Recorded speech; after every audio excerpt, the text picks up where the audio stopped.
Okay, so Jean and Emily, thank you for making some progress there with your science fair, including a good level of detail in your introduction there with in-text citations, which is good, and including the same similar level of detail on your hypothesis and citations you can add as well. Some of the other slides are a little bit less detailed, so maybe you could consider improving them, like for example this one. Um, but anyway, overall, the next step is the data, right? So you got a nice clear experiment. This is a nice slide here, nice and clear. And you got your procedure. Okay. And then you got some data. So I think the critical thing I think now is that we can write this all the way to the end, and then I think we can maybe gather some more data. There's some things you can do to improve this. It's nice and clear. At least it's not confused, which is a strong point. But let's just look at what we can do. Our next step to make a graph out of this. So I just cut and pasted your data in here. And the thing about this is, I was talking to you guys about the cards, right? So you surveyed a total of 20 people, and 5 of them like blue. Does that mean that people in general are more likely to like blue and orange, or is that just like randomness, right? Like if you start surveyed 1,000 people, do you really think there's going to be more blue preference for blue? Can we actually make a statistically significant conclusion? So there's a little video up here about that. There's a little test you can do called the chi-square test. So I'm not sure is this going to be valid for your data here, but let's do it anyway. Okay, so you got a total of 20 people, and you got 1, 2, 3, 4, 5, 6 colors. So you would imagine that if it was equal preferences for all the colors, you would get 20 divided by 6. You get 3.3 people for each color, right? For your total of 20, if there was no preference. Now, some of them are less than that, and some of them are more than that. But is that just due to chance, or is there actually a relationship there? Let's take a look. Let's do that chi-square thing.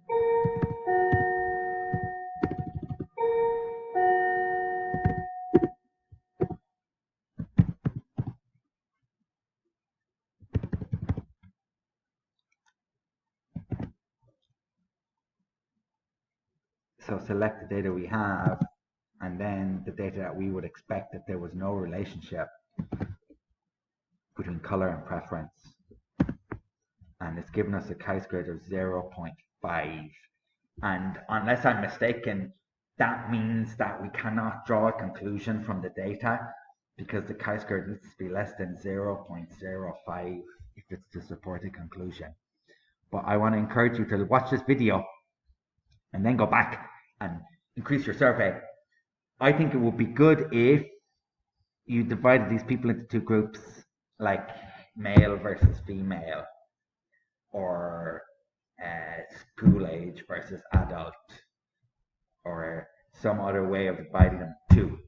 And you can see, is there an influence then? Does the gender have any impact on the color preference? Or does age have any impact on the color preference? And I think if you had more people,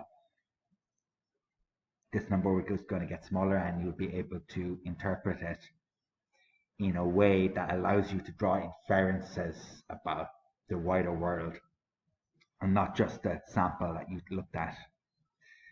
And another thing we want to do with this is make a graph, make it some kind of chart. So usually I ask people to make line graphs, but I think for your data here, I think bar chart is probably the best choice. Amount of people who choose color versus the color. Okay. That's pretty much done already, isn't it? So I think you got a kind of data that's going to be good to process, but I think you're going to want more data if you want to actually make conclusions.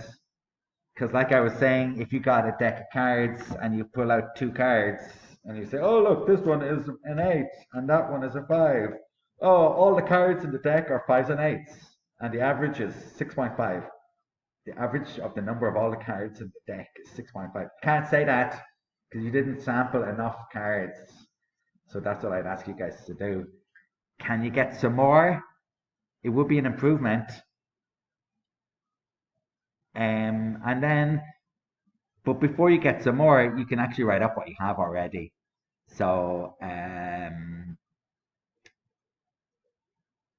if you had a picture of your experiment, you could drop it in there.